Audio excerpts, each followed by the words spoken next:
베드로후서 1장 12절부터 21절의 말씀 봉독하겠습니다. 그러므로 너희가 이것을 알고 이미 있는 진리에 서 있으나 내가 항상 너희에게 생각나게 하려 하노라. 내가 이 장막에 있을 동안에 너희를 일깨워 생각나게 함이 옳은 줄로 여기노니 이는 우리 주 예수 그리스도께서 내게 지시하신 것 같이 나도 나의 장막을 벗어날 날이 임박한 줄을 알미라. 내가 힘써 너희로 하여금 내가 떠난 후에라도 어느 때나 이런 것을 생각나게 하려 하노라.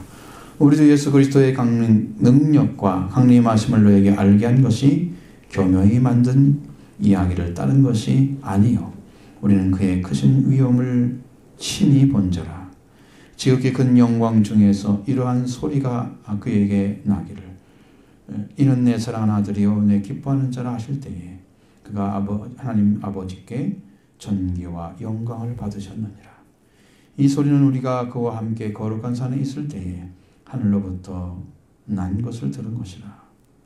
또 우리에게는 더 확실한 예언이 있어 어두운 데를 비치는 등불과 같으니 날이 새어 샛별이 너희 마음에 떠오르기까지 너희가 이것을 주의하는 것이 옳으니라. 먼저 알 것은 성경의 모든 예언은 사사로이 불 것이 아니니 예언은 언제든지 사람의 뜻으로 낸 것이 아니요 오직 성령의 강동하심을 받은 사람들이 하나님께 받아 말한 것입니다. 아멘. 참 이게 어려운 성경이죠.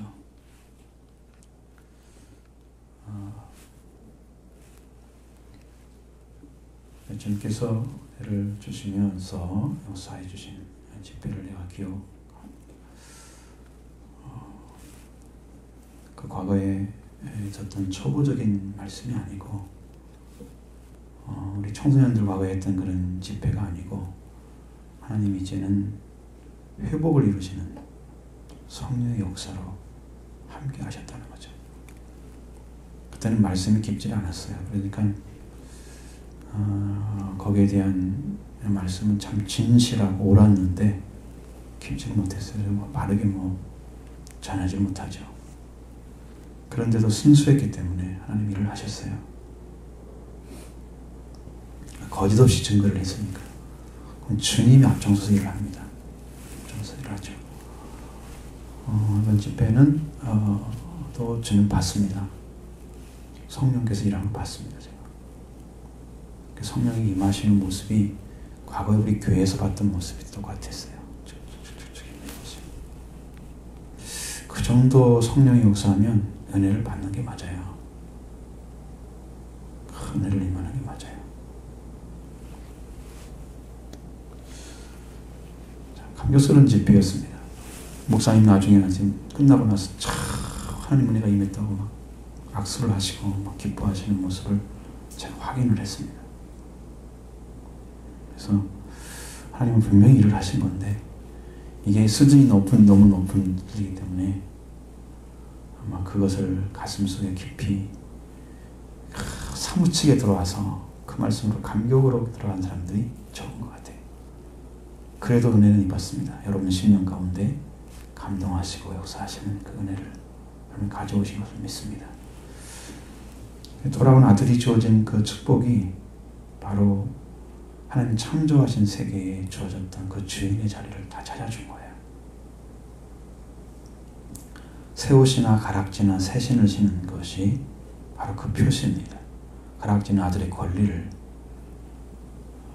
찾은 거죠. 새 옷은 주인의 표시입니다. 새 신은 종이 아니라 주인임을 가르쳐 준 거예요. 자유인을 가르쳐 준 거예요. 종이 아닌 자유인. 돌아온 아들이 그건 뭐냐면 왕이고 하나님의 아들이고 만물의 주인으로 돌아오게 하셨어요. 그것을 가진 자만의 영광이 커요. 우리들에게도 돌아올 아들, 딸들이 참 많습니다. 돌아오는 아들만이 다시 영광에 들어가게 하시는 그 회복의 은혜를 내려주셨어요. 여러분의 심령도 죽게 돌아오는데 정말 애를 써야 됩니다. 천실히 애를 써야 됩니다. 끝까지 돌아오는 일을 하셔야 돼요. 이게 회개죠. 회복의 영이 역사를 이루어가고 있었다는 것을 봤습니다. 자, 회복의 역사는 어디까지 가느냐면 하나님의 나라까지 들어가는 거예요. 그래서 삶의 방향이나 부르심에 합당한 자리에 서는 것, 그것이 무엇인가 가르쳐주고 있습니다. 여러분, 이전에 말씀드린 신성한 성품에 참여하는 게 하신 이유가 대해서 말씀드렸죠. 네, 그런데 오늘은 예수 그리스도의 능력과 강림하심에 대한 강림하심이 무엇에 근거한 것인지, 더 확실한 예언이 무엇인지, 예언의 근거가 무엇인지에 대해서 말씀해 주고 있습니다. 자, 하나님의 성품에 참여한 자라는 게 무엇을 가르쳐 주냐면, 하나님 나라에 들어가는 사람이, 들어가고자 하는 사람이 이런 삶을 걸어왔으면, 이런 삶을 살아왔으면, 하나님과 관계 안에서 이런 삶을 살아서 이렇게 영적으로 성장하면서 성장해 나가는 길을 걸어왔으면 그것이 영광의 나라에 들어가는 길을 찾은 사람들이에요. 그런 믿음으로 시작해서 사랑으로 완성되는 축복을 주는 거예요. 완성이 사랑입니다. 근데 그 길이 참 좁기 때문에 그 길을 걸어온 사람이 많지 않습니다. 확실하게 그걸 걷지 못하면 하나님 들어갈 수가 없는 거예요. 얼마나 그게 좁은 길인지. 잘 보이지도 않고 잘 믿어지지도 않습니다. 그래서 찾고 찾으면 만나리라. 그냥 못 만나요. 너희가 나를 찾고 찾으면, 그것도 전심으로 나를 찾고 찾으면 만날 것이다. 그렇게 말씀하고, 죄가 가스리죠. 사탄이 역사하죠. 내 과거의 생각이 날 붙잡고 있죠. 여러분은 완전히 불리한 상태에 출발하는 거예요. 신앙은. 근데 자기 거 안 놓고 자기 생각 안 버리고 말씀과 대립하고 있고 어떻게 들어가요? 안 내려놓는데 무슨 방법이 있어요? 이건요, 대립해서 된다면 하면 하겠어요. 근데 그게 안 되기 때문에. 성경을 통해 주시는 말씀은 오늘 우리에게 가르쳐 주고 있습니다. 예, 그 길을 걸은 그리스도인이 영광의 나라에 들어간다. 그 길을 걸은 사람. 이렇게 하나님께서 우리 성도들에게 분명한 길을 걸게 하시고 그 부르심을 받고 택하심에 들어가서 자기 영광의 나라에 들어가기를 간절히 원하기 때문에 지금도 우리에게 말씀해 주고 있습니다. 그래서 이제 3장 3절부터 11절의 말씀이 그 말씀을 주시는 이유예요. 왜 그 말을 하는지 대해서 아주 강하게 가르쳐 주고 있습니다. 자, 오늘 12절부터 주시는 말씀 보겠습니다. 12절 먼저 보겠습니다. 그러므로 너희가 이것을 알고 이미 있는 진리에 서 있으나 내가 항상 너희에게 생각나게 하려 하노라. 너희가 이것을 이미 알고 있는 진리에 서 있다 그랬습니다. 내가 항상 너희에게 생각나게 하려고 기록했다. 생각나게 한다는 말은 이제 원어적으로 볼 때는 깨닫게 하다, 생각나다 그런 의미가 들어있지만 여기서는 선포하게 하다는 말입니다. 선포하게 하다. 여러분, 믿은 것, 믿어진 것을 그냥 믿고 그냥 마음에 간직해 놓으면 될 것 같잖아요. 그것은 여러분 달란트를 받고 그걸 숨겨놓은 거예요. 여러분이 믿어진 걸 있으면 믿어진 것을 선포하셔야 돼요. 자기 자신에게. 믿음의 덕을 덕에 지식을 절제 경걸 형제 위에 사랑을 더하라 그랬잖아요. 그러니까 우리가 그 말씀이 믿어졌으면 그것을 계속 반복해서 여러분에 선포해 주는 거예요. 자기 영에게 선포를 해주는 거예요. 그러면 자기가 믿어지는 거예요. 말한 대로 이루어지기 때문에 말의 윈력이 말의 능력, 진리에 서 있긴 하지만 항상 너희들이 이 말씀을 읽으면서 선포하는 거예요. 이렇지 그렇지 이 말씀이지. 또 얘기를 해준 거예요. 자기에게 선포해야 돼요. 너희에게 생각나게 한다는 말은 선포하게 한다. 계속 반복시키는 거예요. 그럼 여러분 영혼이 그 말씀에 서버리면 이제 반복이 필요 없어져요. 내 것이 되었기 때문에. 이건 내 것입니까? 내 것은 누가 뺏어갈 수 없습니다. 그죠? 내 안에 이미 들어와 있어요. 그 성령의 말씀이 들어와 있어서. 자, 이렇게 하면 우리가 진리에 서 있는 신앙생활을 견고하게 하는 것입니다. 더욱 온전하게 만들어져 하는 거예요. 이게 그러니까 믿음에 근거하지 아니한 신앙생활은 얼마나 힘든가 아시겠죠? 이것도 안 믿어지고 이런 선포도 없고 그냥 흘러가 버리는데 이 세상이 가만두질 않아요. 세상은 세파인데 그게 여러분을 그냥 천국에 들어가라고 잘 믿고 따라가라고 놔둘 줄 알아요? 마귀가 얼마나 그게 방해를 하는데. 여러분 집회 때에도 마귀가 얼마나 역사했는지 아세요? 여러분 못 믿게 하려고 온갖 짓을 다 해요. 거기에 쓰임받으면 안 돼요, 여러분들. 말씀을 전하고 말씀이 믿게 하는 그 역사를 방해하는 자들은 다 선포의 마귀의 역사를 행하고 있는 것 같은 거예요. 자기는 모르고 하는 거예요. 거기에 노출 안 되고 거기에 숨김받아서 하나님의 능력 가운데 말씀으로 소유한 자가 되기 위해서 여러분의 마음을 다해서 잘 집중하고 성령을 또 구하고 하나님 말씀을 온전히 들을 수 있도록 도와달라고 기도하고 그렇게 해서 말씀에 폭증해서 들어가서 하나님께 위해서 주시는 말씀이 생명의 말씀이 여러분 중심까지 쫙 들어와야지 은혜를 받죠.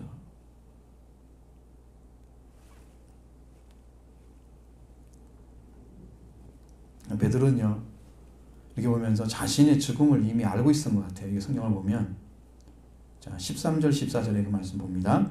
내가 이 장막에 있을 동안에 너희를 일깨워 생각하게 함이 옳은 줄 여기노니 이는 우리 주 예수 그리스도께서 내게 지시하신 것 같이 나도 나의 장막을 벗어날 것이 임박한 줄 알미라. 이 장막이란 말을 잘 안 쓰는데요. 바울도 한번 썼습니다. 고린도후서 5장에서. 장막. 스케노마라고 그럽니다. 천막이나 장막이란 말로 표현되어 있습니다. 여기서는 비유적인 의미입니다. 영혼의 거처로서의 인간의 신체를 가리키는 이야기입니다.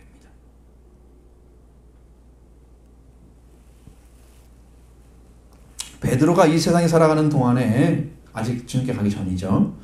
그 편지를 받는 자들에게 마음을 각성시켜서 생각나게 하는 것이 옳은 줄로 생각했다. 그러니까 이 편지는 계속해서 읽음으로 해서 마음이 각성되는 거예요. 여러분 성경을 읽으면 마음이 또 각성되고 또 각성되고 그래서 여러분이 영적으로 자극을 계속 받아가지고 살아나는 거예요. 안 읽으면 그대로 죽습니다. 왜? 자극을 안 받잖아요. 영이. 죽은 자는요. 때려도 안 일어나지. 큰 소리 쳐도 누워있지. 안 들리고 안 느껴지니까. 죽었기 때문에. 그러니까 말씀을 계속 듣고 또 듣고 들어서 여러분이 각성이 일어나야 영이 살아나야 그 다음에 말씀이 보고 싶은 거죠. 그렇게 하려고 베드로는 글을 쓴 거예요. 그리고 지금도 오늘 우리에게도 그 편지가 와서 서신이잖아요. 서자가 들어가면 서신을 의미하는 거예요.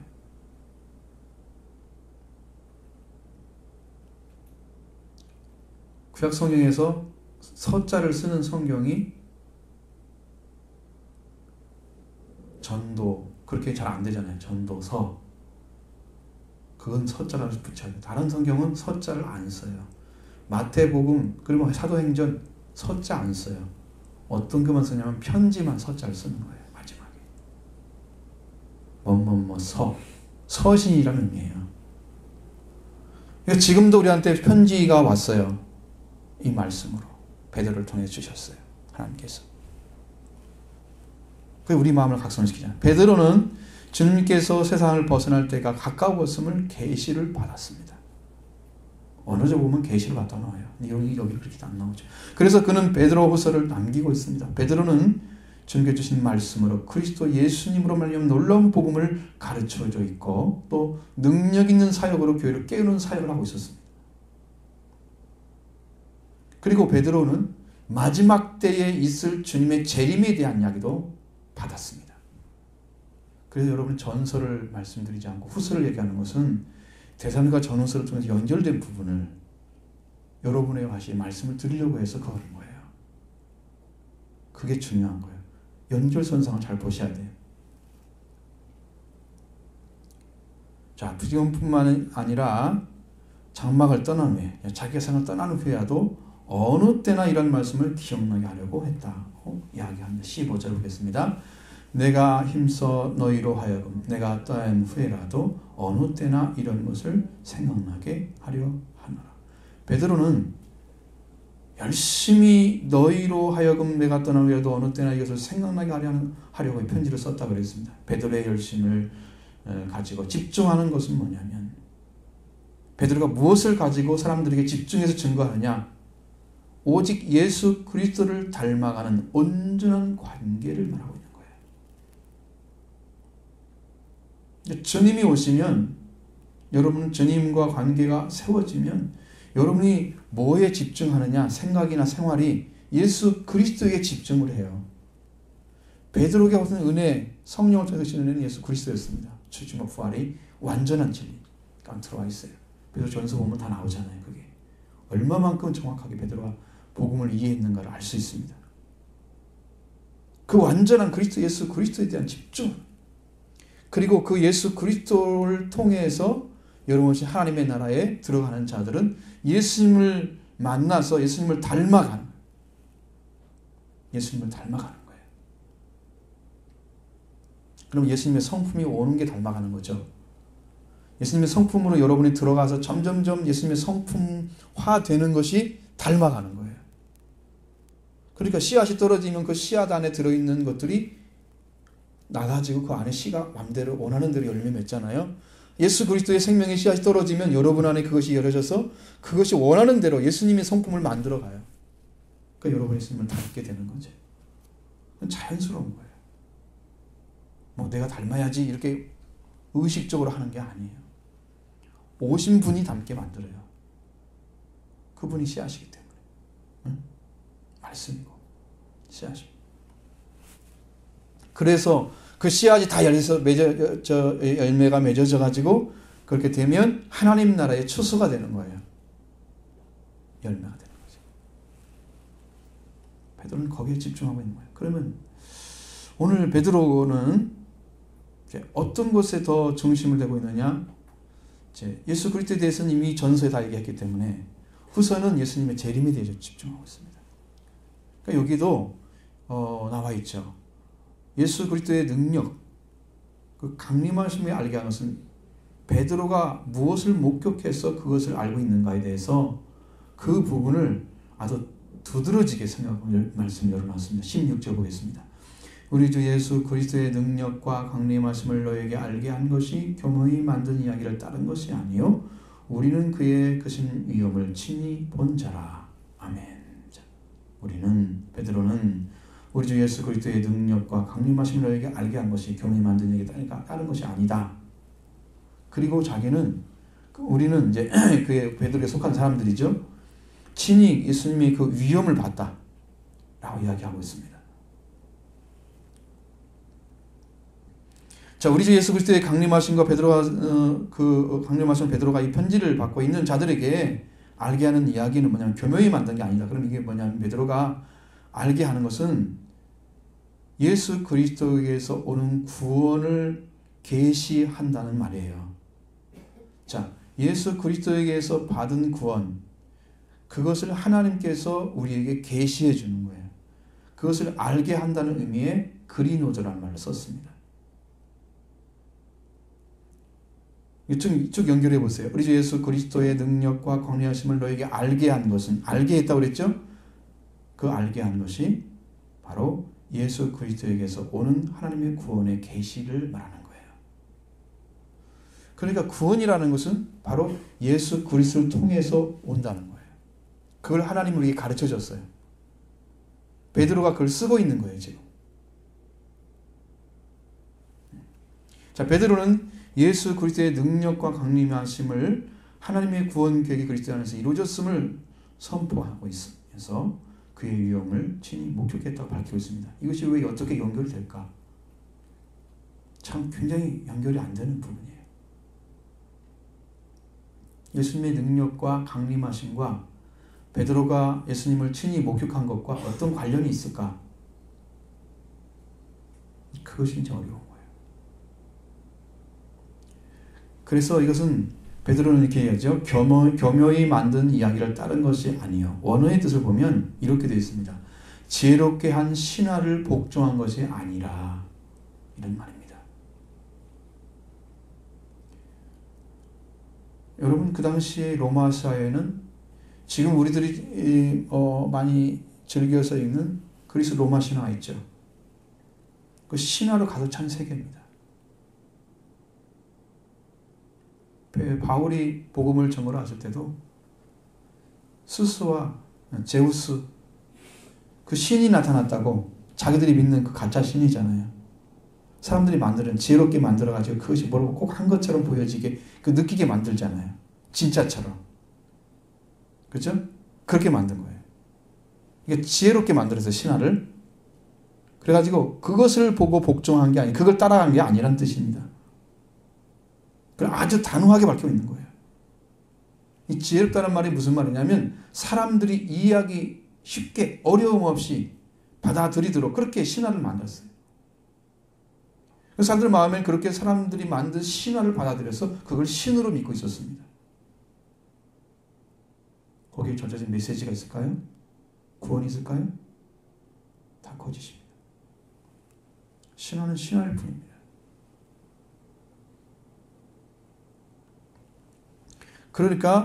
그러면 그 근거를 이제 찾아내기 위해서 우리 주 예수 그리스도의 능력 그리고 강림하심을 얘기했습니다. 그럼 우리 예수님의 능력이 어떤 거냐면 예수 그리스도의 능력은 하나님의 능력입니다. 이게 무슨 뜻일까요?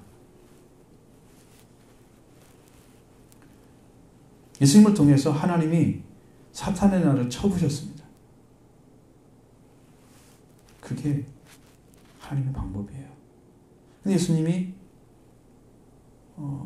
사탄도 알잖아요. 여러분 예수님이 돌아다니면서 여기저기 가면은 귀신들이 막 당신은 내가 누군지 아는데 하나님의 거룩한 자입니다 막 소리치고 하나님의 아들입니다 막 소리치고 그러잖아요. 귀신들은 다 알고 있잖아요.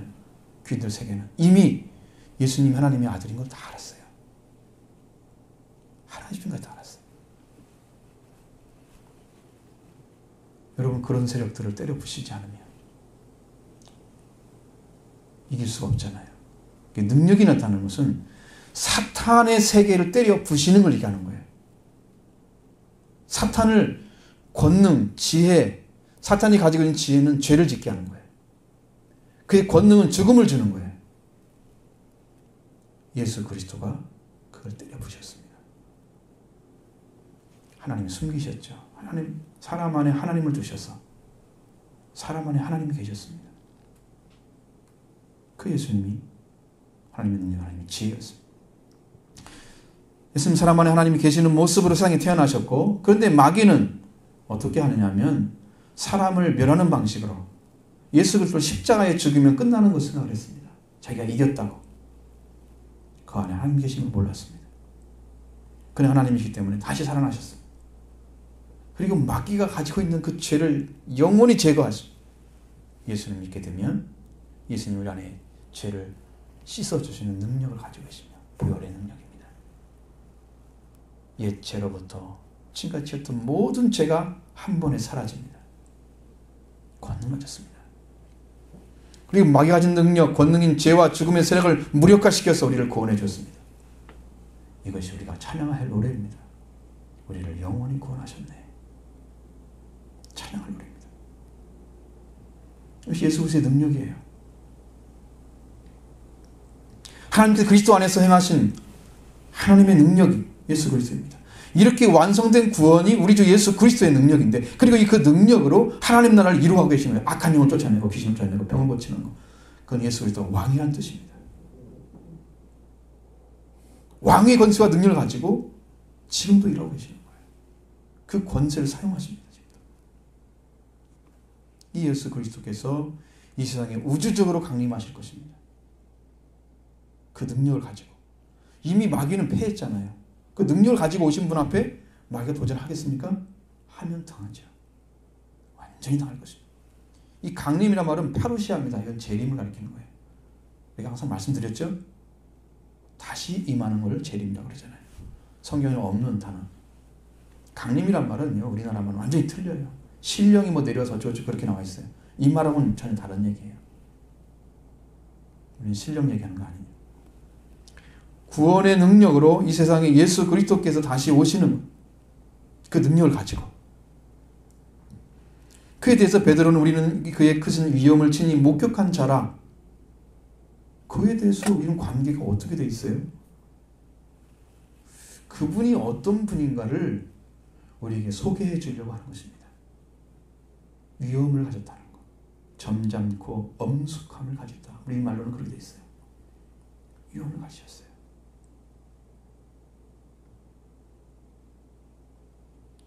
크신 위엄이란 말은 없어요. 크신이란 말이 안 나와 있어요. 그냥 그렇게 써 있어요. 위엄이란 말이에요. 예수 그리스도의 위엄의 목격자라는 거예요. 보았다는 것은 목격자를 가리키는 것입니다. 언제 봤느냐? 그 말씀이 17절부터 18절 말씀에 기록되는 거예요. 보시죠. 즉이 큰 영광 중에서 이러한 소리가 그에게 나기를 이는 내 사랑하는 아들이요 내 기뻐하는 자라 하실 때에 그가 하나님 아버지께 존귀와 영광을 받으셨느니라. 이 소리는 우리가 그와 함께 거룩한 산에 있을 때에 하늘로부터 난 것을 들은 것이라. 자, 예수님께서 하나님께서 예수님에게 이는 내 사랑하는 아들이요 내 기뻐하는 자라 이야기한 것이 이 한 번이 아니에요. 그런데 왜 이 말을 사용했느냐 그러면 여러분 이게 아주 복잡한 이야기예요. 단 한 번에 쉽게 이해할 수 있는 말씀이 아니에요. 하나님께서 이 그리스도를 사랑하는 내 아들이라 내 기뻐하는 자 예수님 그렇게 말 소개했어요. 하나님께서 그리스도께서 하나님의 아들이 아니었는데 기뻐하는 자도 아니었는데 어느 날 변화산에 갑자기 그렇게 인정하셨다는 것이 아니죠. 그래서 많은 분들은 헷갈립니다. 양태론을 주장하는 사람들. 이거 보세요. 예수님이 세례를 받았을 때 그때 하늘의 소리가 났습니다. 이는 내 사랑하는 내 기뻐하는 똑같이 선의 소리가 났어요. 그러니까 그걸 가지고 뭐라고 얘기하냐면 이 사람이 그냥 사람이었어요. 일반 사람이었는데 사람으로 태어났는데 하나님이 선택해가지고 하나님의 아들이 된 거다. 그렇게 얘기하는 거예요. 그렇게 얘기를 해요. 신학적으로 얘기를 해요. 그렇게 설명하는 사람이 있다는 거예요. 어느 날 갑자기 그 사람은 하나님이 아니었어요. 하나님이 아니었고 하나님의 아들이 아니었어요. 근데 어느 날 갑자기 하나님의 아들이 된 거예요. 선택해가지고 택함 받은 자예요. 그래서 그렇게 이해를 하는 사람이 있어요. 이게 엉터리죠. 자, 예수님께서 태어나실 때에 천군 천사가 노래를 불렀는데 지극히 높은 하나님께 영광이요 땅에서는 기뻐하시는 자들의 평화라고 말씀. 천군 천사가 노래했습니다. 하나님은 독생자신 예수님, 독생자이신 하나님의 아들 예수, 이 땅에 오실 때, 태어나게 하실 때 바로 예수님이 영광을 받으셨습니다. 그때 벌써. 그러니 이건 놀라운 이야기죠. 그리고 예수님께서 요한에게 물세를 받아 영광으로 와서 세를 받으시고 물에서 올라오실 때 하나님의 성령이 비둘기처럼 내려오심을 보셨는데 그때 하늘의 소리가 났습니다. 이는 내 사랑하는 아들이요 내 기뻐하는 자라. 소리가 났습니다. 이렇게 천군 천사 하나님께 영광을 돌리는 존재이고 그리고 하나님께서 하늘의 소리가 나서 이는 내 사랑하는 아들이 내 기뻐하는 자라. 이게 증언을 받은 거예요. 예수님은 이미. 여러분 이것이 얼마나 확증적인지 아세요? 하나님의 음성이 들려온 것은 확증을 얘기하는 거예요. 확증. 확증을 받았습니다. 그런데 그때는 제자들이 부른 상태가 아니었어요. 들을 수가 없죠. 제자 되기 이전에. 예수님이 세례받고 있는 때문에 아직 제자가 부르기 전이죠. 마귀와 싸우기도 전이죠. 그러니까 제자들이 들을 수 있는 기회가 아니잖아요. 시간이 아닌 거예요. 예수님은 여전히 하나님께로부터 이는 내 사랑하는 내 기뻐하는 자이셨습니다. 하나님께 영광을 돌려드리는, 태어날 때부터 영광을 돌려드리는 분이었어요. 태어나기 전부터 예수님은 계셨던 분이세요. 주께서 내 주에게 말씀하시기를 내가 네 발전생 될 때까지 내 편에 앉아있으라. 주께서 내 주께. 주라는 말은 두 번 사용했을 때 10편 110편. 거기에는 하나의 주는 하나님을 가리키는 거고 하나의 주는 예수를 가리키는 거예요. 이미 다윗은 알았습니다. 그리스도가 선지하신 것을. 시편에 그걸 다 써놨어요. 그리스도를 만난 거예요, 그분이. 이것은요, 상상도 못할 복음이에요. 그리스도를 몰랐어, 사람들은요. 그런데 다윗은 찾아냈습니다. 그리고 예수님을 다윗의 자손이라고 그러죠. 엄청난 위치를 잘 그리스도 함께 계셨기 때문에. 혈통도 그렇게 마찬가지고 연결되고. 놀라운 축복이죠. 이게 지금 성경에 연결되어 있는 거예요. 이게 복이에요. 그러니까 예수님이 이런 분이셨어요. 그래서 제자들은 이것을 목격하지 못했습니다. 제자들은 목격한 것은 마태복음 17장에 나와 있어요. 그때 목격합니다. 마태복음 16장 28절에 이런 말씀이 있습니다. 진실로 너에게 이르나니 여기 서 있는 사람 중에 죽기 전에 인자가 그 왕권을 가지고 오는 것을 볼 자들도 있느니라. 이렇게 말씀하시고 예수님이 왕권을 가지고 오신대요. 그러면 그 왕권을 언제 갖고 오시느냐? 부활하신 후에 가지고 오는 거예요. 그래서 예수님이 왕이신 거예요. 구주와 왕으로 오신 거죠. 임금이셨어요. 부활하시기 전에 부활하신 예수님의 모습을 변화산에서 보여줬습니다. 사실적으로 예수 그리스도의 부활이 이루어지면 그분이 왕권을 가져오신 분입니다. 이 부활의 모습을 보여주신 것이 바로 마태복음 17장에서 변화산에서 예수님이 변형된 모습입니다. 여러분 찾아보시죠. 1절부터 7절, 8절의 말씀까지. 이것은 다 읽지 않으면 여러분이 이해를 못해요. 부분적으로 말씀드리면 이해할 수가 없어요. 무슨 말인지. 그러니까 다 읽으셔야 돼요. 같이 읽어보겠습니다. 엿새 후에 예수께서 베드로와 야고보와 형제 요한을 데리시고 따로 높은 산에 올라가셨더니 그들 앞에서 변형되사 그 얼굴이 해같이 빛나며 옷이 빛같이 휘어졌더라.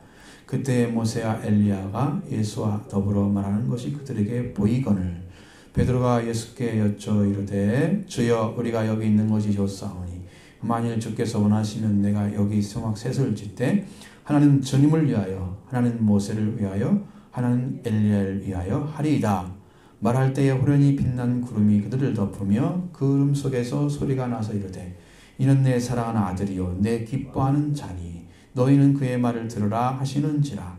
제자들이 듣고 엎드려 심히 두려워하니 예수께서 나와 그들에게 손을 대시며 이르시되 일어나라 두려워 말라 하시니 제자들이 눈을 들고 보매 오직 예수 외에는 아무도 보이지 아니하더라. 예수님께서 베드로와 야고보와 요한을 딸이 데리고 높은 산에 올라가셨습니다. 그들 앞에서 변형되셔서 그 얼굴이 해같이 빛나고 옷이 빛같이 휘어졌습니다. 이건 뭔 말이냐? 이 변형됐다는 원어의 의미는 다른 형상으로 바꿔졌다 그런 말입니다. 자, 세상에서 떼먹고 고생하시면서 연약한 몸을 가지신 그 예수님, 육신의 모습이잖아요. 인간의 몸을 가지신 육신의 모습. 그 예수님이 변화산에서는 제자들이 보는 앞에서 변화산에서 제자들이 보는 앞에서 하나님의 나라에서 가질 수 있는 그 몸의 다른 형상으로 바꾸신 거예요. 이것은 부활하신 예수님의 모습을 미리 보여줬다는 것이죠. 그게 지금 뭘 얘기하느냐? 왕권을 가지신 예수님을 가리키는 거예요. 살아서 인자가 왕권을 가지고 오는 걸 볼 자들도 있느냐. 지금 봤습니다. 자들이. 3명의 자들이 봤습니다. 그런데 이게 왜 부활의 모습이라고 그러냐? 마태복음 7장 17장 9절에 읽어보면 나와요. 저희가 산에서 내려올 때에 예수께서 명하여 이르시되 인자가 죽은 자 가운데 살아나기 전에는 본 것을 아무에게로 이르지 말라 하시니. 이 말은 무슨 말이에요? 부활의 모습이란 얘기예요. 말하지 말라는 거예요. 자기 살아나기 전까지는 이걸 말하지 말라고 얘기한 거예요. 이렇게 정확하게 얘기해주고 있잖아요. 이 부활의 모습입니다. 또 하나는 부활하신 후에 예수님께 자리에 가셨지만 이렇게 얼굴과 옷이 변화된 모습으로 나타난 곳은 한 군데도 없습니다. 제자들은 놀라지 않았습니다. 그냥 믿어지지가 않은 거예요. 예수님이 물로 걸어오실 때는 놀랬잖아요. 유령이다 뭐 이렇게 하면서. 그렇죠? 근데 제자들이 예수님 찾아올 때는 놀라기도 했지만 그 모습은 빛나서 빛이 나가지고 막 너무 밝기 때문에 제자들이 정신이 없어가지고 이렇게 할 수 있는 정도는 아니었어요. 부활한 주님을 몰랐기 때문에 그들이 갑자기 찾아난 그 예수님 때문에 놀래서 그런 것이었지 빛난 옷을 가지고 있기 때문에 그런 거 아니었어요.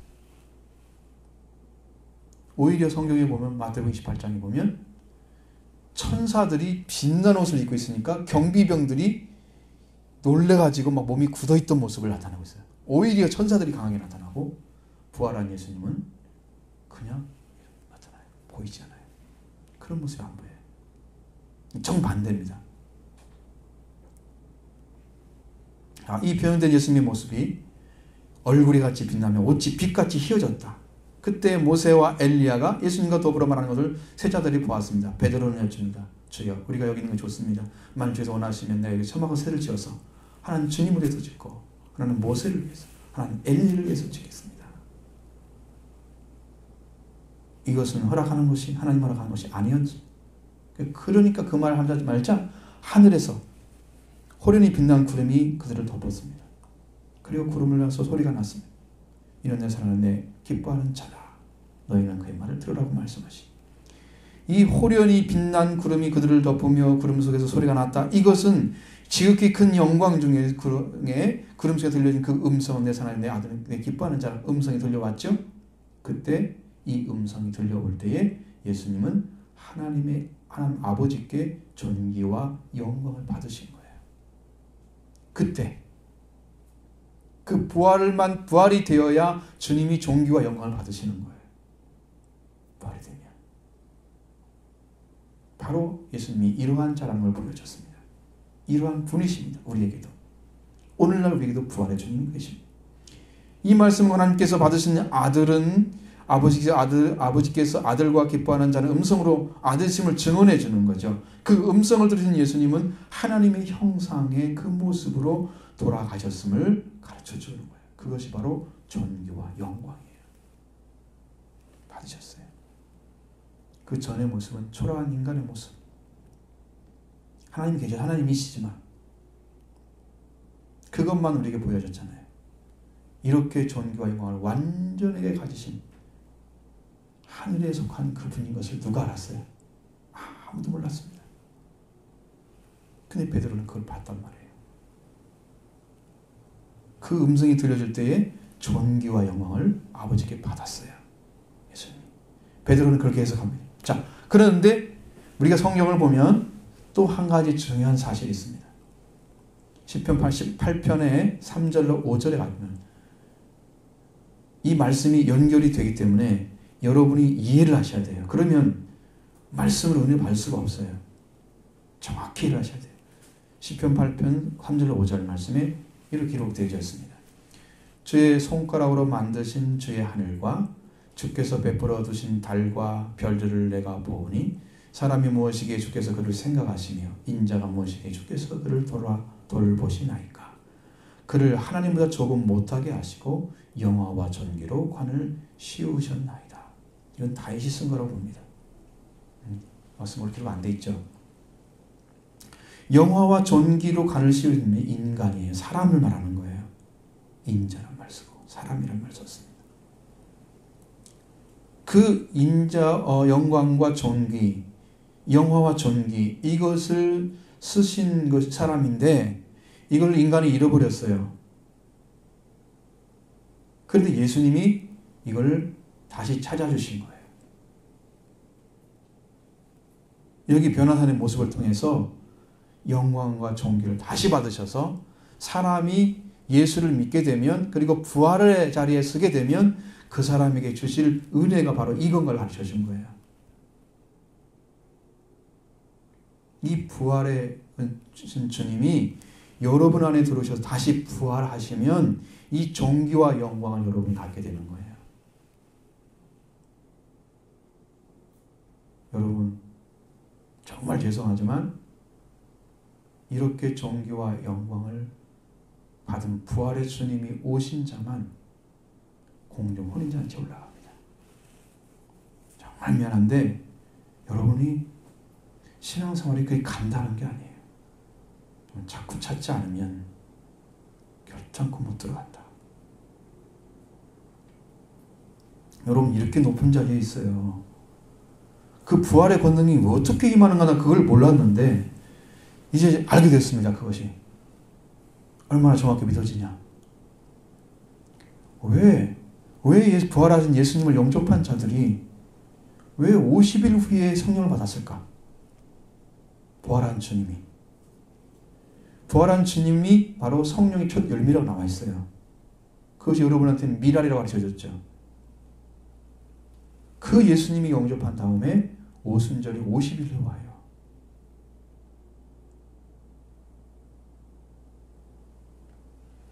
그 부활의 주님이 부활의 권능으로 다시 우리 안에 부활하는 시간이었어요. 그게 이제 알았습니다. 그래서 제가 얼마 전에 알았어요. 준비하면서 알았어요. 그래서 그 부활의 권능이 회복되어지면 그 시간, 그게 오순절이에요. 부활의 권능이. 십계명이 부활되는 것도 오순절이에요. 난 그것은 그 전에 이게 알았어요. 이게 다 비밀 중에 들어있어요. 여러분 이해가 안 돼요. 이해를 말씀을 드려도. 근데 이렇게 엄청나게 하늘에 놀라운 진리들이 숨어져 있는, 찾아내지 못하면 이거 알 수가 없는. 그 부활의 권능이 오면서 그들에게 성령이 임하니까 사랑이 다 회복됐어요. 사랑. 예수님의 사랑을 그대로 가지고 있는 거예요. 그들이. 예수님에서 목숨을 걸고 고난받는 걸 즐거움으로 여기고 그런 자리까지 서버려요. 사도들의 자리입니다. 이 존귀, 영광과 존귀에 들어가야 돼요.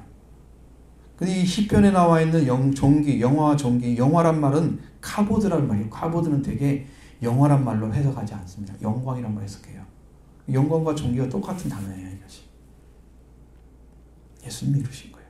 우리가 받으면 우리가 부활의 권능이 있고 우리가 왕권을 가진 예수와 함께 다스리는 자가 되고 그 다음에 공중 혼전체 올라가는 사람들이, 이 부활체를 입은 사람들이에요. 아무나 못 들어가요. 그 예수님이 이 땅에 다시 오신다는 거예요. 강림하신다는 거예요. 그 예수님이. 베드로는 직접 목격한 그 예수님. 그 큰 위험을 봤단 말이죠. 우리를 위해서 다시 오시는 거예요. 예수님. 큰 위험을 가진 그 예수 그리스도, 그 능력이 바로 부활이고, 왜? 부활로 사탄을 때려 부셨잖아요. 사탄의 세계를. 그 능력을 사용하는 거예요. 그리고 죽음에 다시 사셨습니다. 사람이지만 하나님이심을 증거하셨습니다. 죄와 사망의 권능으로 사람을 지배하고 왕노릇 사탄의 권세를 무효화시키고 우리는 부활의 자리에 세웠기 때문에 존귀와 영광 가운데 다시 들어가는 거예요. 우리가 잃어버렸던 거예요. 그게 원래 있었던 거예요. 사람이 원래 가졌던 거예요. 우리가 타락해서 다 잃어버렸습니다. 예수님이 이 땅에 오셔서 다시 찾아줬어요. 여러분이 가질 줄을 믿습니다. 고백하셔야 돼요. 여러분도. 예수님이 찾아주신 걸 믿는다 고백하십시오. 우리가 잃어버렸지만 주님이 오셔서 찾아주신 걸 믿습니다. 고백하십시오. 기도할 때 고백하십시오. 이렇게 부활하신 예수님의 모습을 봐서 제자들은 이미 목격했죠. 그 위험을 목격했죠. 바로 이 예수 그리스도와 예수 그리스도의 능력과 재림의 근거인 것입니다. 그렇기 때문에 우리에게 베푸시는 능력은 부활의 주님으로서 말미암아 완전한 구원에 이르게 하는 그것인데 오순절에 왔습니다. 부활의 능력을 완전히 회복합니다. 그래서 부활의 권능이라는 말을 사용합니다. 사랑이 완전히 회복돼요. 존귀와 영광을 입은 자가 됩니다. 여러분도 이런 자리에 서길 바랍니다. 정말로 찾아야 할 것입니다. 축복입니다. 최고의 축복입니다. 하늘에 살아가는 사람이 지금 이 땅에 발을 딛고 살지만 하늘의 영광 속에 살아가는 사람들이. 그런데 여기다가 또 한 가지 여러분에게 더 이해하기 어려운 더 확실한 예언이라는 말 있잖아요. 19절 같이 보겠습니다. 또 우리에겐 더 확실한 예언이 있어 어두운 데를 비추는 등불과 같으니 날이 새어 샛별이 너희 마음에 떠오르기까지 너희가 이것을 주의하는 것이 옳으니라. 여러분 이 말이 도대체 무슨 말이에요? 어떻게 연결돼요? 무엇과? 킹제임스 버전의 흥정역 한국어 성경에는 이렇게 되어 있습니다. 또 우리에게는 더 확실한 대언의 말씀도 있으니 너희 마음속에서 날이 새어 샛별이 떠오를 때까지 너희가 어두운 곳에서 비치는 빛을 대하듯 이 말씀에 주의를 기울이는 것이 잘하는 것이니라. 조금 더 이해가 되죠? 벌써 까먹었죠? 뭐라고 한지. 그럴 것 같아요. 자, 이보다 우리는 더 확실한 대언의 말씀, 이건 예언의 말씀이에요. 있습니다. 우리 마음속에서 날이 새서 새벽별, 샛별은 새벽별, 금성을 가리키는 계명성이라고도 하는 별인데 이것이 떠오를 때까지 우리가 어두운 곳에서 비치는 빛을 대하듯이 이 말씀에 주의를 기울이는 것이 잘하는 것이다. 그럼 뭐가 중심이에요? 여기서는요? 뭘 할 때까지 뭘 해야 돼요? 우리 안에 마음의 새벽이 돼서 우리 마음의 새벽이 돼서 샛별이 떠오를 때까지 마치 빛이 지금 없는 어두운 곳에 있는데 어두운 가운데 있는데 그 어둠 속에 빛이 비치는 것을 대하는 것처럼 그 빛이 대하는 거 굉장히 중요하게 여기잖아요. 빛이 없는 어두운 세계에서는 그렇죠? 그런 것처럼 우리가 이 말씀에 주의를 기울이는 것이 잘하는 것이다. 그 얘기예요. 뭐가 중심인지 아시겠죠? 뭐가 중심이에요? 우리가 이 마음의 샛별이 떠오를 때까지가 중심이에요.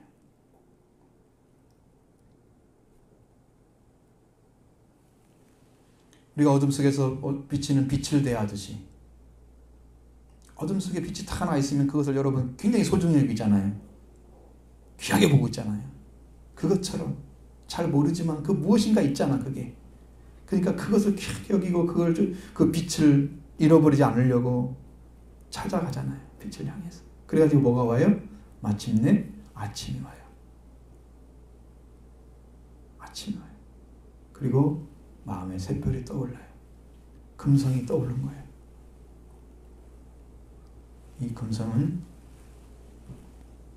계명성이라고 합니다. 데이스트라고 부릅니다. 계명성이라고 그래서 지구 바로 안쪽에 있습니다. 태양 주위를 돕고 있는 9개 유성 중에 하나인데 가장 찬란한 빛을 비춥니다. 초저녁에 비치면 이것을 무슨 별이라고 하냐면 장경성, 개밥바라기, 태백성, 혼중성이라고 부릅니다.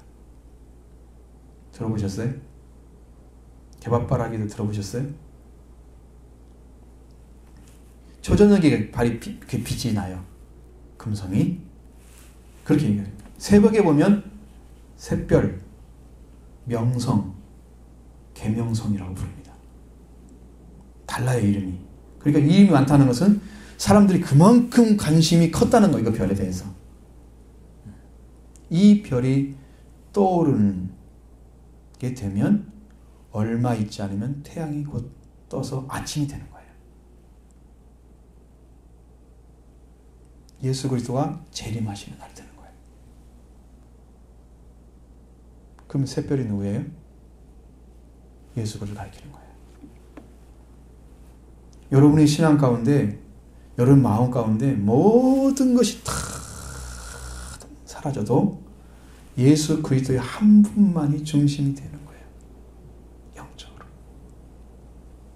그걸 가지고 살아보시면 이 세상이 재미가 없어서 못 삽니다. 정말이에요. 저는 총각 때 살아봤어요. 삶을. 세상은요, 재미없어요. 그 영광을 바라보고 그 기쁨, 그 세계를 쫙 가지고 있으면요, 아무것도 부를 게 없습니다. 내가 거지도 살아도 괜찮아요. 정말 그런 마음이 생겨요. 아무것도 내게 도움되는 게 없어요, 세상 것이. 영적인 그 세계가 있어요. 여러분 그 세계가 떠올라서 예수님 중심이 떠올랐습니까? 예수님이 샛별로 딱 떠오를 때까지는 여러분이 이 말씀 한마디 한마디 예언, 더 확실한 예언이 그것이 확실한 떠오를 때까지 그 확실한 예언이 이루어지는 건데, 그런데 그것이 완성되려면 뭐냐면 성경에 대해서 알아야 돼요. 그게 무슨 말인가 도대체 어떻게 연결되는가 모르면 참 이 말씀이 어려워. 여러분의 심령 가운데 선명하게 그리스도 그날이 되어서 우리 마음의 새벽별을 이렇게 떠오르게 되면 그 사람은 이제 낮에 속한 사람이고 빛에 속한 사람. 예수님 그냥 못 와요. 다 알려주고 와요. 가르쳐줍니다. 이러한 신앙이 올 때까지 우리의 신앙은 어떻게 준비해야 되는가? 그걸 알아야 됩니다. 그리스도인들이 그리스도의 재림 때에는 확실한 변화가 이루어집니다. 예수 그리스도만 중심으로 다 세워져. 이것은 부활의 은총을 입은 자예요. 주님만 중심으로, 그리스도만 중심으로. 그 마음에 새벽이 돼서 새별이 떠오른 사람, 이 사람이 재림에 참여하는 자입니다. 이 사람이 재림에 참여하는 사람. 하나님 그렇게 가르쳐줘요. 여러분 예수 그리스도만 중심이 되고 있습니까? 여러분의 신앙이.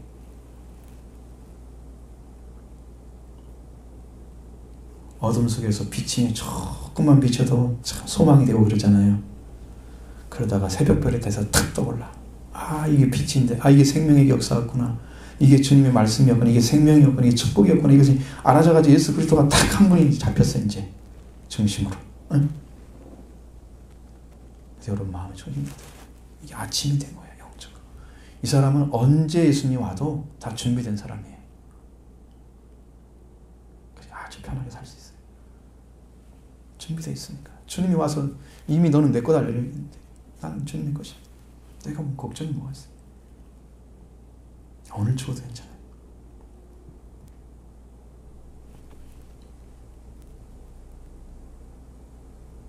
자, 그래서 성경은 예언은 어떻게 풀어야 되는가에 대해서 알려줍니다. 그러면 이것이 뭘 주의하라는 말씀과 연결되는지 보십시오. 20절, 21절 봅니다. 먼저 알 것은 성경의 모든 예언은 사사로이 풀 것이 아니니 예언은 언제든지 사람의 뜻으로 낸 것이 아니요 오직 성령의 감동하심을 받은 사람들이 하나님께 받아서 말하는 것입니다.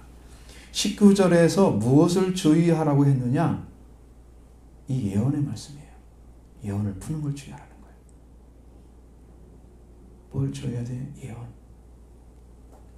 성경의 모든 예언은 예언을 해석할 때 풀 때란 말은 해석한다는 의미예요. 성경의 모든 예언을 해석할 때 사사로이 마치 자신의 것처럼 이렇게 하면 안 된다는 거예요. 자신이 마음대로 해석해도 되는 것처럼 이렇게 해석하는 사람들이 이단이에요. 이단은요, 이것은 이렇게 해석하면 된다, 이건 이렇게 이해하면 돼, 이러고 자꾸 자기가 원하는 방식으로 다 맞춰하고 짝을 맞춰요. 그래서 이런 말이 나오잖아요. 코에 가면 코걸이, 귀에 가면 귀걸이. 그렇게 안 돼 있어요, 성경이. 근데 그렇게 맞춰요. 마치 들으면 그게 맞는 것 같아. 근데 성경의 전체적인 문맥을 바라보면 그게 안 맞아. 그것만 딱 띄다가 그 말처럼 그냥 붙이는 거예요. 군더더기가 되는 거예요. 한 벌에 옷이 안 돼요. 응? 옷으로 말하면 한 벌에 옷이 아니야. 이것 띄다가 붙이는 것도 붙여가지고 형형색색으로 다 만들어가지고 뒤죽박죽을 만들어 놓은 거예요, 사실은 이게. 성경에 지금 무엇을 말하고 있는가를 정확히 알아야 한 벌의 옷이 딱 만들어지잖아요. 그렇게 해석하면 안 되죠. 이게 왜 이것이 필요하냐면 베드로 당시에 거짓 교사들이 있었습니다. 성경을 해석할 때 그릇되게 자기 마음대로 해석하는 거예요.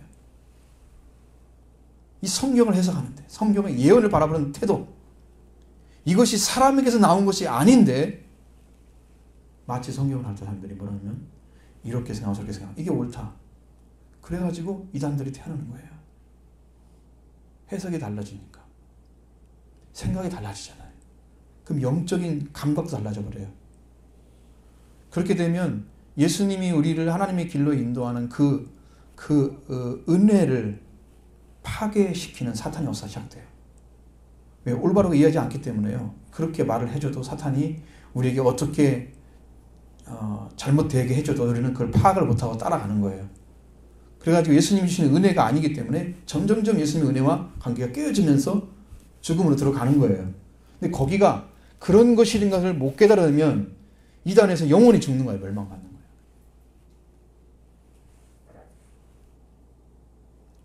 성경 해석이 엄청난 문제인데 그것에게 문제라고는 생각하지 않습니다. 사람들. 개인적으로 자기 것처럼 원어로 보면 자신의 것이라고 써 있어요. 사사로이란 말이 자신의 것으로 마치 자기가 마음대로 풀어대는 것처럼 이렇게 해석하면 안 된다.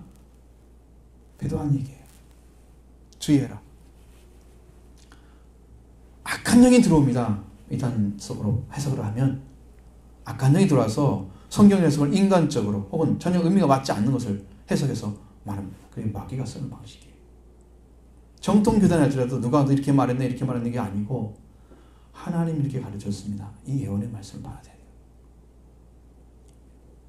어떤 사람이 것처럼.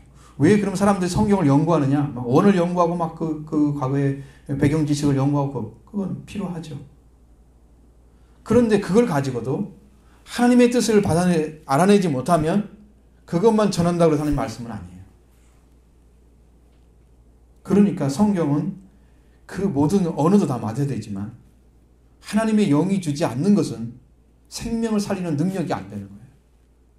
말씀을 받은 게 아니에요. 그것은. 그렇게 위험한 건데 사람들은 그걸 모르고 있어요. 여러분 들으셨으니까 분명히 마음대로 해석하면 안 된다는 거 아시겠죠?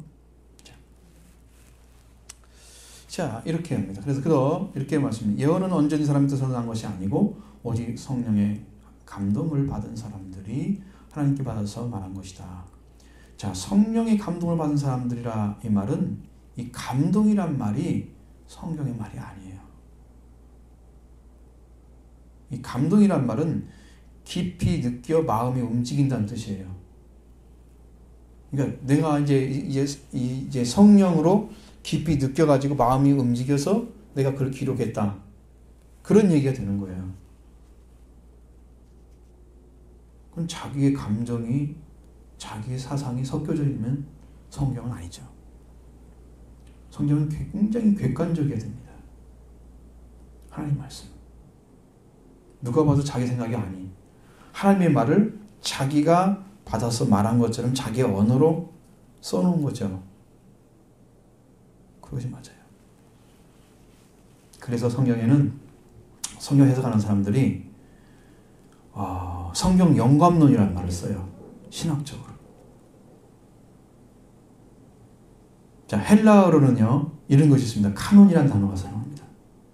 카논은 정경, 정전이라는 말입니다. 이것은 원래 갈대란 뜻입니다. 성경이라는 말을 여러분 말씀드리겠습니다. 이렇게 하는 거예요. 성경. 이게 정경이란 말을 쓰고 정전을 쓰고 그걸 표준 갈대라고 씁니다. 얘네는 잣대 자있죠. 자 있죠. 그 자가로 재잖아요. 이것을 길이를 재거나 그런 걸 하는데 그 자가 없었기 때문에 갈대로 자를 만들었어요. 그래서 갈대란 말을 쓰는 거예요. 근데 그 갈대를 딱 만들어 가지고 길이가 정확히 맞아야 이게 캐논이 되는 거예요. 영어로는 캐논이고 헬라어로는 카논이에요. 카논이 되는 거예요. 여기서 벗어나면 아닌 거예요, 이것은. 근데 성경을 만들 때 성경의 정경화 작업이 있어요. 구약 39권을 만들 때 구약은 1000년 가까운 세월이 지나서야 비로소 성경이 완성됐어요. 율법서가 있습니다. 토라라고 그럽니다. 창출레민신, 그렇죠? 선지서가 있습니다. 이것은 네비임이라고 그럽니다. 전 예언서는 여호수아까지 들어가요. 사사기 들어가고 이사야, 예레미야, 에스겔 그리고 12소선지에 들어갑니다. 이건 히브리 사람들이 나누는 성경 방식이에요. 그리고 제서가 있습니다. 나머지 책은 케스빔이라고 합니다. 케스빔. 이것은 시편, 잠언, 욥기, 아가, 룻기, 에레미야, 에가, 전도서, 서자가 하나 들어가죠. 에스더, 다니엘, 에스라, 느헤미야, 역대, 상하가 들어갑니다. 여기 안에.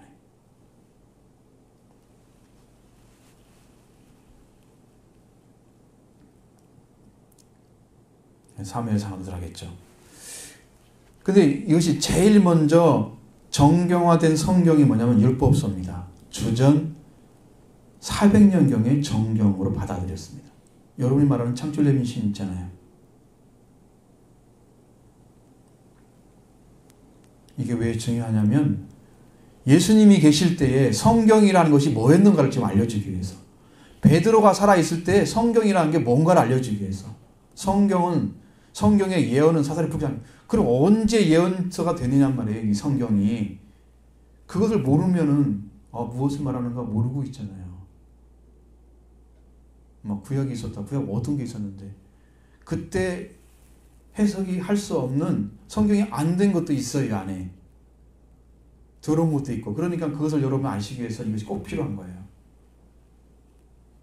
그러면 선지서라고 하는 예언서는 언제 되느냐 하면 주전 200년 전후에 결집돼서 공인됐습니다. 그럼 율법서는 400년 전, 예언서는 200년 전, 그리고 제서는 주전 300년부터 결집되기 시작해가지고 주전 150년에 있어서도 정경으로 되지 못하고 1세기 말에 기원 후 90년경에 얌리아 회의가 있는데 그건 텔아비브에 있습니다.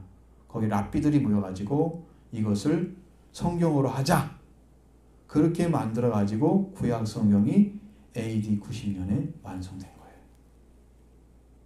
그 전에도 성경을 해석하려고 많이, 해석이 아닌 성경을 정경화 작업을 해왔는데 이게 완전하게 안 됐었던 거예요.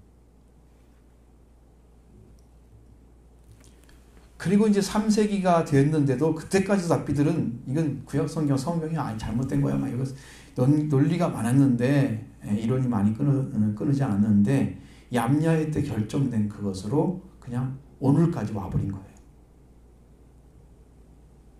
그러니까 그 당시 성경은 뭘 얘기하는 거예요? 뭐예요? 율법서하고 예언서에 관련된 거였어요.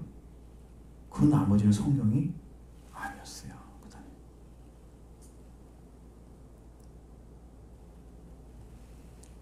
신약 성경은 여러분이 여기에 관련된 게 아니기 때문에 굉장히 중요하지만,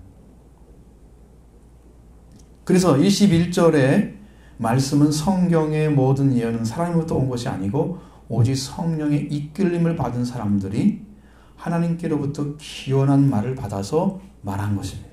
하나님께로 기원된 그 말, 하나님으로부터 온 말이죠. 하나님의 말씀, 하나님께로 받아서 말한 것입니다. 감동받았다는 게 아니고 이끌림을 받았다는 얘기예요. 이끌림 받아서. 그래서 이 예언은 이렇게 말씀하죠. 이 예언은 하나님부터 온 것이며 그것을 기록한 자들은 성령 이끌림을 받은 사람들이기 때문에 사사하게 개인적으로 자신의 것으로 해석하면 안 된다는 거예요. 하나님께서 이 말씀을 열어주시고, 자 이제 이 말씀 결론은, 자 반드시 이 말 하나님 주신 예언은 하나님께 열어주시고 하나님께서 행하셔서 이루어가신다는 사실입니다. 문제는 무엇이냐면 당시 베드로가 주목한 자들은 거짓 교사들이었습니다. 이들은 재림이라는 성경의 예언이 하나님께로부터 온 것이 이것을 부정했습니다. 나온 것이 부정. 하나님께 나온 건 아니라고 생각하는 거예요. 그리고 그렇게 가르쳤어요. 성경을 부정하는 자들이 성경을 해석할 수 있겠어요? 그건 개인적으로 푸는 거죠. 사사로이. 아닙니다. 지혜롭게 살아야 만든 그런 신화도 아니고, 이 말은 거짓 교사들이 가져온 것들을 다 논박하면서 아니라는 것을 증명하기 위해서 이 말씀을 얘기하는 거예요. 그렇기 때문에 여러분의 영적인 샛별인 그리스도가 떠오르기까지 재림할 준비를 잘해야 되는 거예요. 왜? 바이드로가 말했잖아요. 장막을 떠나도 그 후에라도 내가 전한 말로 너희를 각성하게 하려고 계속 전한 말이다 이게. 그럼 우리도 그 말씀을 받아가지고 지금까지 살잖아요. 그래서 재림을 맞이할 때까지 여러분의 심령에 뭐가 떠올라야 돼요? 샛별 예수 그리스도가 중심이 된, 예수 그리스도가 중심이 된 여러분 그런 심령이 찾아져서, 그러면 예수님이 언제 와도 빛의 아들이기 때문에 괜찮아요. 안심해요. 그것이 떠올 때까지 너희는 주의하라 하는 말이 바로 이거예요. 해석을 잘못하지 말라. 개인의 것으로. 그것은 하나님께서 성령으로 주신 것인데 성령의 이끌림 받은 사람들이 하나님 주신 말씀을 받아가지고 그것을 기록해 놓은 거예요. 그라페라고 나와 있습니다. 그라페. 그럼 우리가 지금 취할 게 뭡니까? 하나님의 말씀 그리고 그리스도의 여러분 마음에 샛별이 떠오르는 것입니다. 이 두 가지가 오늘 가져야 할 핵심입니다. 이것이 여러분 그리스도 예수 안에서 여러분이 찾아야 할 최고의 가치입니다. 이걸 가지고 여러분 안에 이 말씀이 중심이 된 삶을 사시기 바랍니다. 그래서 온전한 길을 찾고 순종하고 축복된 여러분의 삶을 사시기 바랍니다.